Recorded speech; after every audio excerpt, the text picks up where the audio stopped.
60 words, one moment. That's all it took to destroy the illusion. My sister grabbed my arm, smiled wide for the crowd, and hissed through her teeth. You shouldn't be here. You look homeless. 10 minutes later, I was standing alone. Red-faced, humiliated as my father nodded in agreement. And a security guard approached to escort me out, but then everything flipped up. My name is Collie Renshaw. I'm 32. I live in Seattle, and I own the building that my family just tried to have me thrown out of. But let's back up, Dot. I come from a family obsessed with optics. My dad, Gerard Renshaw, built his wealth off flipping commercial real estate in the Pacific Northwest. The man's got charm, presence, and the cold emotional availability of a tax audit. My mom? Cynthia. She's a PR queen in pearls and Botox, who thinks authenticity is a dirty word. Dot. And then there's the Golden Twins, my older brother, Bryce, a celebrity dentist who once tried to trademark his own smile, and my sister, Lacey, an influencer lawyer hybrid who name-drops Yale like it's a perfume she invented, was the outlier. Quiet, weird, always asking why when I was supposed to be nodding along. I didn't fit their mold. So they labeled me the disappointment. Early on, after college, I did what they wanted, worked a stiff job in a mid-tier marketing agency, wore beige slacks, smiled at spreadsheets. I hated every minute. 2 years in, I cracked. Quit. They called it a meltdown. But it wasn't. What they never knew is that I poured my last 30 grand into building ThinkLoop, an AI-powered platform that helps neurodivergent kids learn on their terms. While they were mocking my freelance phase, I was grinding 16-hour days, living off ramen and black coffee, coding until my eyes twitched. 4 years later, ThinkLoop is valued at $130 million, with education contracts in 12 states. But my family still thinks I work for a non-profit bookstore. I kept it that way. Why? Because I didn't trust them with the truth. I needed to know they could respect me, not my title. Fast forward to last Saturday. God, it was my dad's 70th birthday. Dinner at Marseille at 22, the swankiest rooftop spot in downtown Seattle. The kind of place with live jazz, imported caviar, and valet parking for Bentleys only. I almost didn't go. But some part of me, probably childhood trauma wrapped in wishful thinking, thought maybe it would be different this time. Spoiler, it wasn't. I wore a classic black midi dress. Silk, tailored, but understated. No logos, no bling. Just a family heirloom necklace and my mother's disapproval in the air like cheap perfume. As soon as I walked in, Lacey zeroed in on me. Oh God, Collie, she fake laughed. Did you come from a funeral? Or did Goodwill finally upgrade their return section? Bryce joined in. You know the dress code's elegant, not elementary school teacher on probation, right? I gritted my teeth. Happy birthday, Dad, I said, handing him a rare Hemingway edition I'd spent 3 months tracking down. He barely glanced at it. Thanks, kiddo, he muttered, already turning to greet his golf buddies. I stood there, an afterthought in heels. Then came the bomb.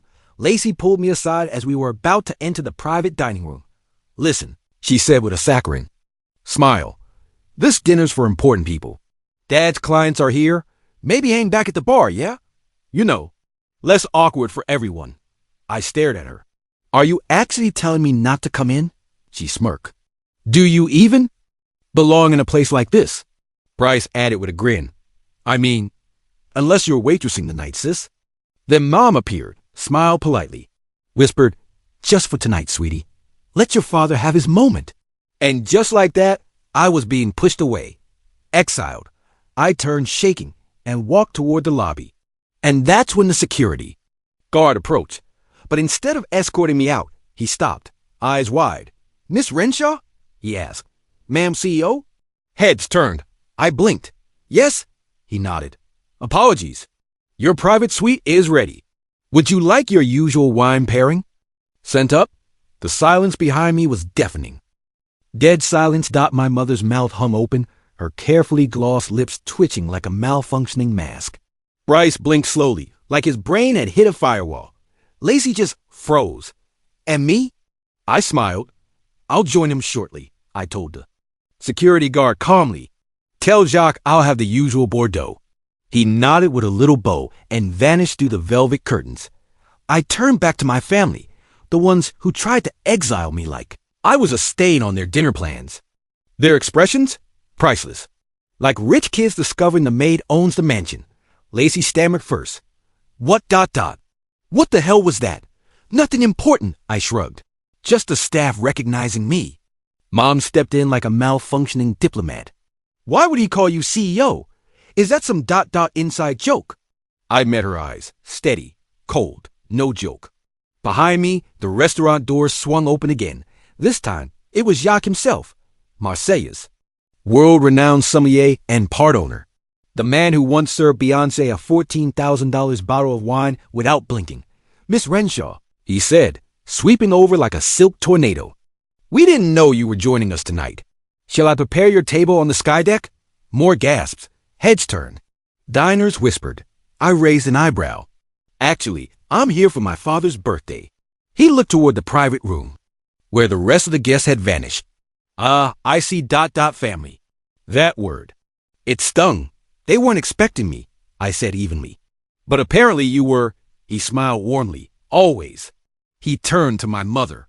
Mrs. Renshaw, welcome. So glad your daughter could join us again. She's one of our most distinguished patrons. My mother didn't speak. She couldn't. Her face was doing that tight. Confused twitch she gets when the stock market dips or someone misuses the salad fork ... then ... Lacey lunged. No. You must be confusing her with someone else, she snapped. Collie runs some little charity bookstore, for God's sake.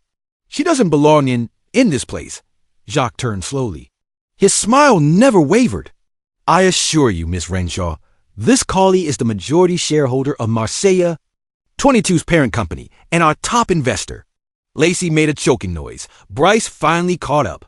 Wait, shareholder? Investor? You're telling me Collie owns this place? No, I said flatly. I own the holding company that owns this place, among others. You could hear his ego snap like a cheap golf club. Just then, the head chef appeared. Not a sous chef, not a manager.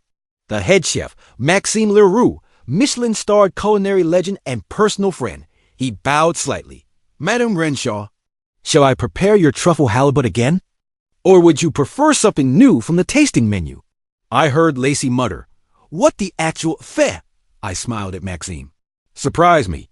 And now, everyone was watching. My family, the staff, the diners, even Dad, who had reappeared at the edge of the private room with his business partners, trying to understand why his entire family had frozen in place like mannequins in mid-panic.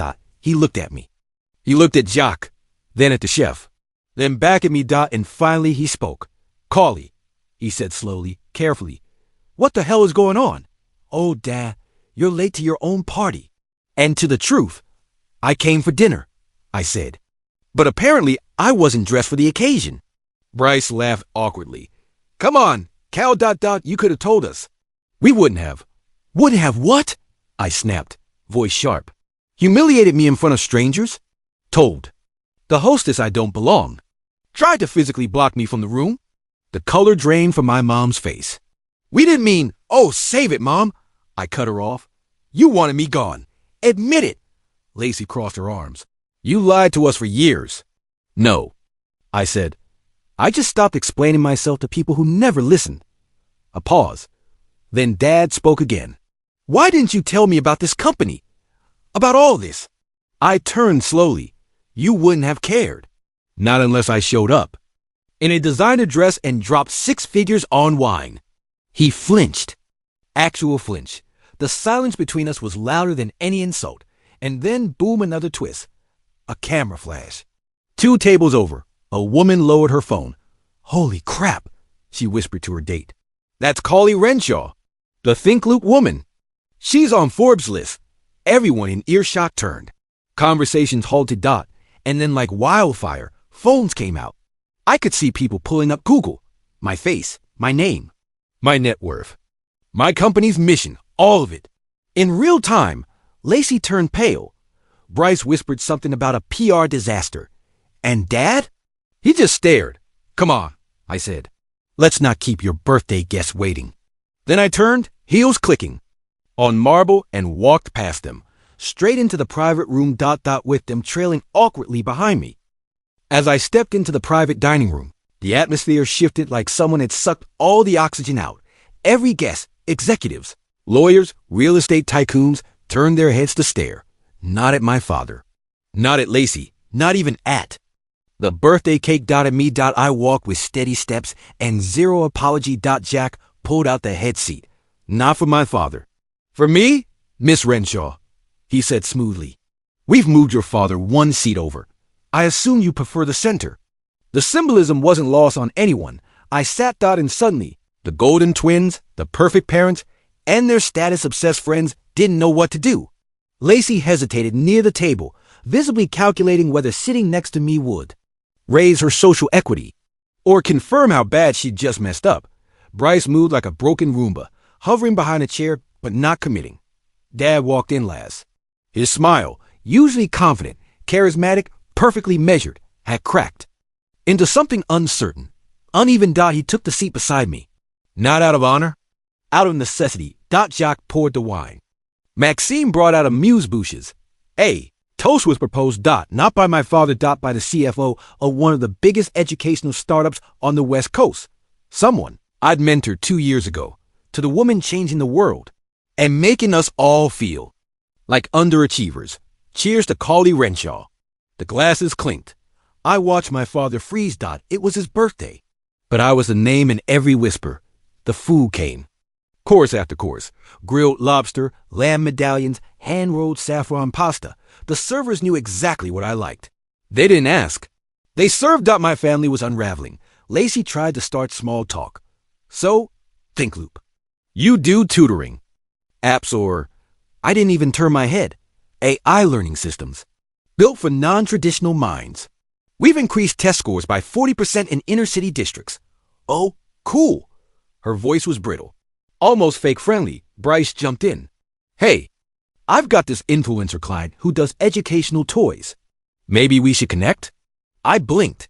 You mean the one who got sued for selling lead-painted fidget cubes? He flushed. That was never proven. Dad finally spoke. Quiet. Calculated. You really kept all this hidden from us? I faced him.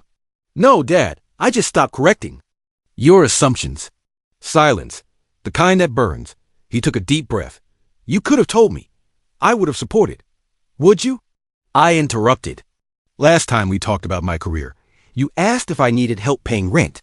That was 2 months after we launched in 4 school districts. He looked down at his plate. Lacey tried again. A new angle. Okay, but why hide it? All this success. Why not tell us? Brag a little. We do. Exactly. That was the problem. Because I wanted to be seen without the price tag.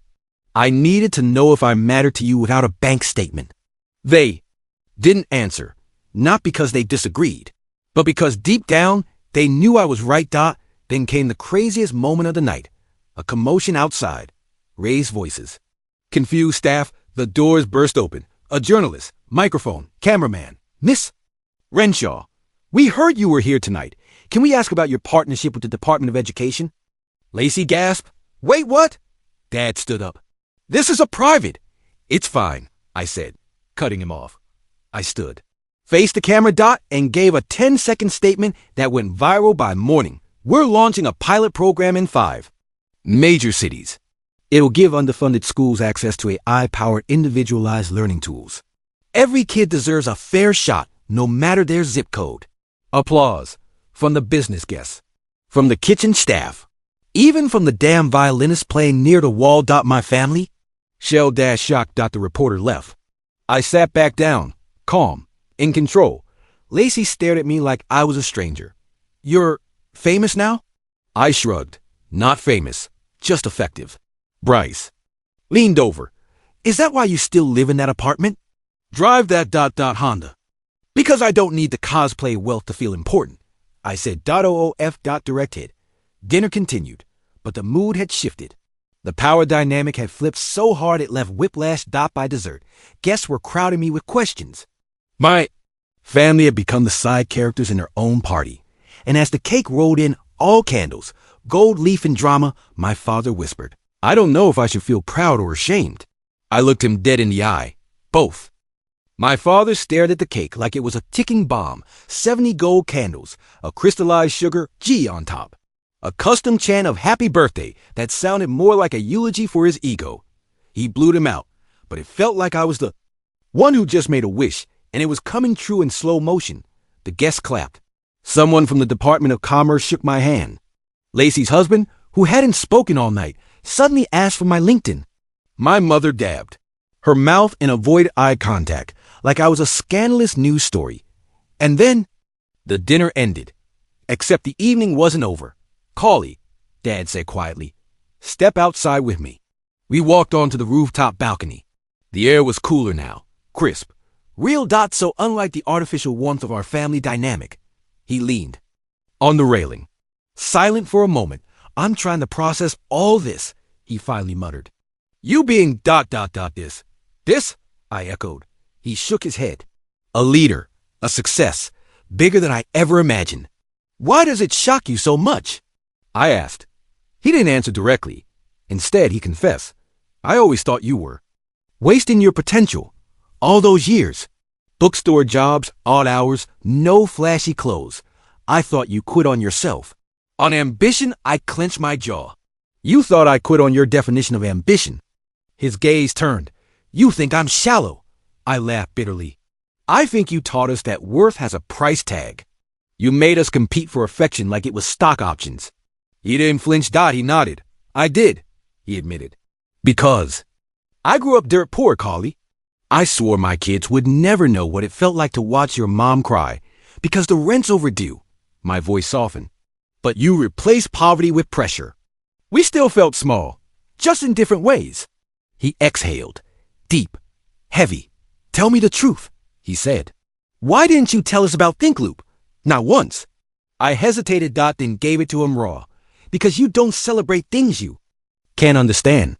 If I'd told you about coding AI for kids, you would have said, 'Sounds cute.' If I'd said I had investors, you'd ask, 'Is it making money yet?' Nothing I did would have mattered until it made headlines or made you look good."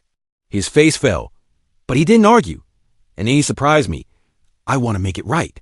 I raised an eyebrow. "Starting now," he added. "There's a charity gala next month. I want you as keynote speaker. I want them to know what you've built." I paused. "I'll think about it."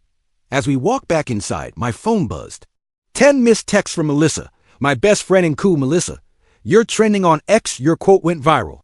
Melissa. "Fox Business just mentioned Think Loop." Melissa.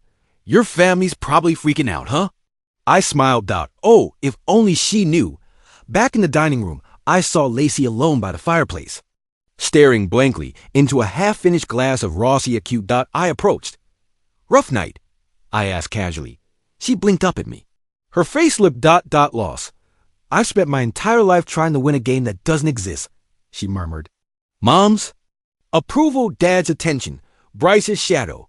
I thought if I looked perfect, sounded perfect, I'd finally feel perfect."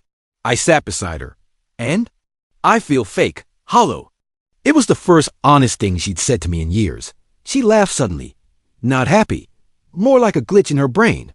"You know I've never been published in any law journal. Never argued a single case in court. All I do is draft NDAs for rich jerks with crypto startups. But they see the Yale degree in the heels, and they assume I matter." That hit me hard. Because behind her carefully constructed confidence was someone drowning. "You do matter, Lacey," I said. "But not for the reasons you think." She looked at me, eyes glossy, vulnerable, human. What do I do now? And for the first time since childhood, I gave her the truth. Start over. Figure out who you are when no one's clapping. She nodded, slowly. Then whispered, "I hated you for years. Because you seemed free." That admission cracked something. Open between us. Not full forgiveness, but a door. And then Bryce crashed through it. Drunk. Loud. Desperate. Okay, you made your point," he slurred. "You're rich. You're powerful. You win." I turned slowly. "This wasn't a game, Bryce, wasn't it?" he barked. "You sat there for years letting us think you were a failure. You let us talk down to you." I stood. "So maybe you were always playing a game. And I just refused to join," he laughed bitterly. "You think you're better than us now?" "No," I said. I always was. The words were out before I could stop them, and I didn't regret them. He stormed off, knocked over a chair on his way out. My mother followed quickly, whispering apologies to guests like she was managing a PR disaster, which she was, and yet it wasn't chaos. It was clarity, because for once the mask was off, and everything ugly, everything true was finally in the light. After Bryce's tantrum and Lacey's existential unraveling, you'd think the drama was over. Nope. It was just getting started. I barely sat down to sip the espresso. They brought me custom roasted, of course, because they know my palate. When my mother returned, her heels clicked like gunfire across the marble. Callie, a word. Now. I stood slowly, bracing myself. She pulled me into a side hallway like a seasoned crisis manager in full meltdown mode. Her tone? Somewhere between fury and desperation. What are you doing to this family? I blinked. You mean, for once, showing up as who I really am? She narrowed her eyes. You embarrassed your brother. You humiliated your sister. And your father. What about him? I snapped. He finally saw me tonight.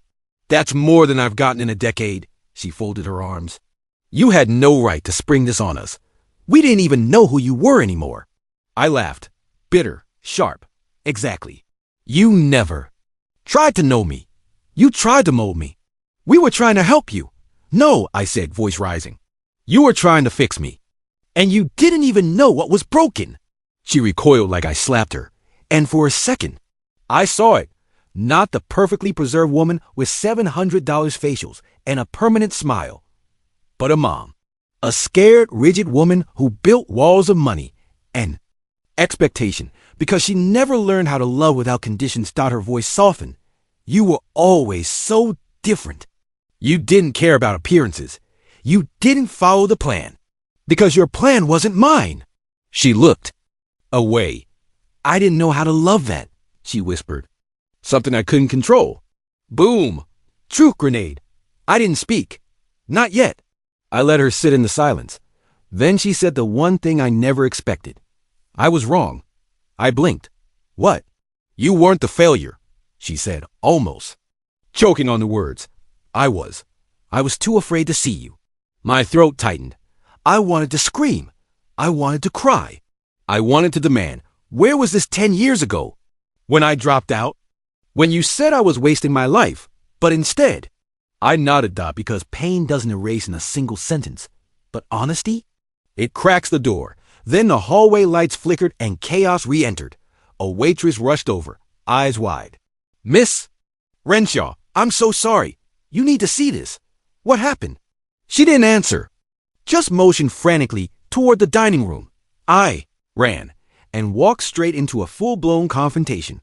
Bryce, drunk out of his mind, was standing on a chair, red-faced, holding a champagne bottle like it was a mic. Ladies and gentlemen, he shouted, let me tell you about our beloved prodigal daughter, the secret tech mogul with a savior complex. Gasps, laughter, confusion. What is he doing? Lacey hissed, grabbing my arm. I have no idea. Bryce kept going. She's got her little AI empire.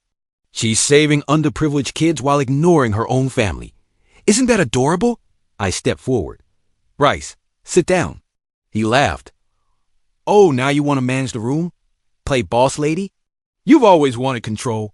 You're drunk. I'm right, he shouted. You think this erases everything? You think we're all just going to bow to the queen of education? The guests were frozen. Staff horrified. Cameras were already out again. I walked up, calm, but on fire inside. No, Bryce, I said. I don't expect you to bow. I just expect basic decency. He shook his head. You set us up. Made us look like fools. No, I snapped. You made yourselves look like fools the second you decided success was more important than love. He blinked. That one hit. But he wasn't done. You think you're better than us because you help poor kids and own some fancy startup? You're not a saint, Callie. You're a liar. The whole room went still, and I felt it, the surge of years. Of pain, of being sidelined, silenced, shoved into the corner because I didn't fit their polished narrative. I turned to the crowd. Let's get something straight, I said, voice clear, cutting through the tension. I never wanted to be better than them. I just wanted to be enough. But when you spend your whole life being told you're a failure, eventually you either shrink or you rise. People nodded. Quiet murmurs of agreement spread. I faced Bryce. And I rose, Bryce, in spite of this family, not because of it. Then, the final blow. Enjoy your champagne. I paid for it. He stepped down, shaky. Broken Dot and Sat Dot finally dot the crowd clapped. A few guests stood up. One of Dad's colleagues actually patted my shoulder and whispered, "About damn time someone said it." I exhaled. Lacey leaned in. "You just did what?" "None of us could." I looked at her. "What's that?" "Break the script," she smiled. A real one. And for the first time, I felt the shift wasn't just in me, Dot, it was in all of us. The applause faded, but the silence that followed felt louder than the clapping. I stood in the center of the room, not just visible, but seen. For the first time in decades, I wasn't the family embarrassment. I was the earthquake that cracked. Open the lies. The aftermath was quiet. Dad was seated now, gripping his glass but not drinking. His business partners whispered awkwardly, eyes flicking between me and the remnants of their shattered assumptions. Lacey sat back down beside her untouched dessert. Quiet, reflective. Bryce, slumped in his chair, staring at the tablecloth like it personally betrayed him. And my mother? She looked at me with something unrecognizable on her face. Not scorn, not confusion, not even control. It was all Dot pure, trembling awe. Then she whispered, almost too soft to hear, "What happens now?" I stepped forward. "I've said what needed to be said," I told the room. "You spent your whole lives obsessed with image, with looking perfect, sounding perfect, building perfect illusions."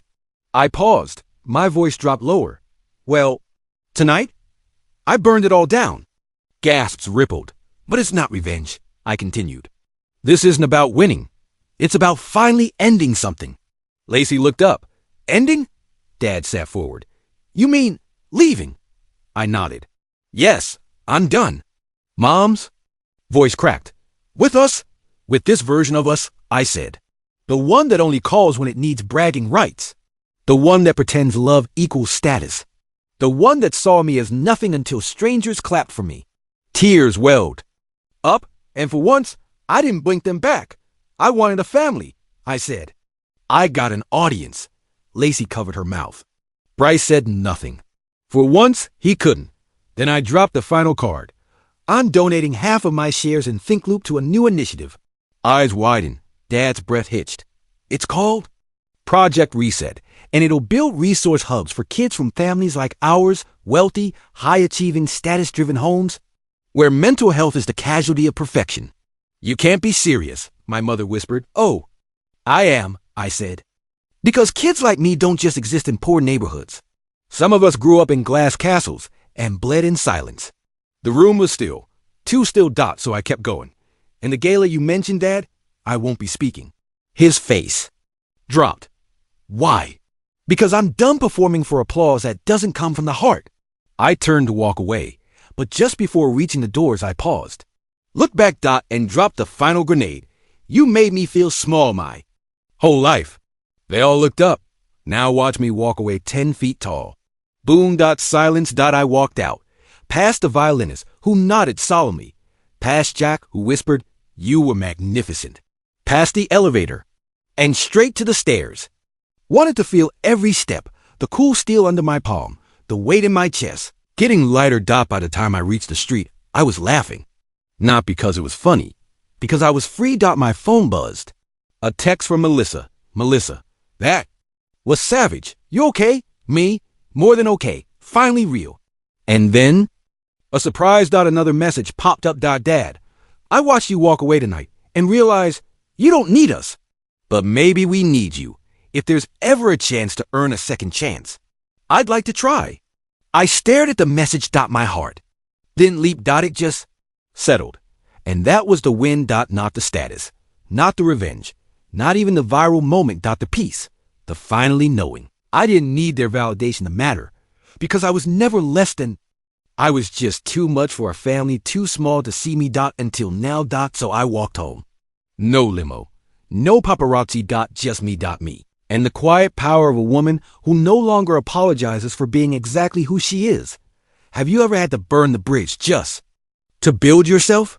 Let me know in the comments. And don't forget, sometimes the most savage revenge is simply thriving. That's the end of today's story. Did things turn out the way you thought, or were there some surprises along the way? Share your thoughts in the comments. I'd love to hear what you think. If you enjoyed this journey, don't forget to hit the like button. And if you haven't joined the community yet, now's the perfect time. Subscribe and turn on notifications so you're always the first to catch new stories. Thanks for watching, and I'll see you in the next adventure.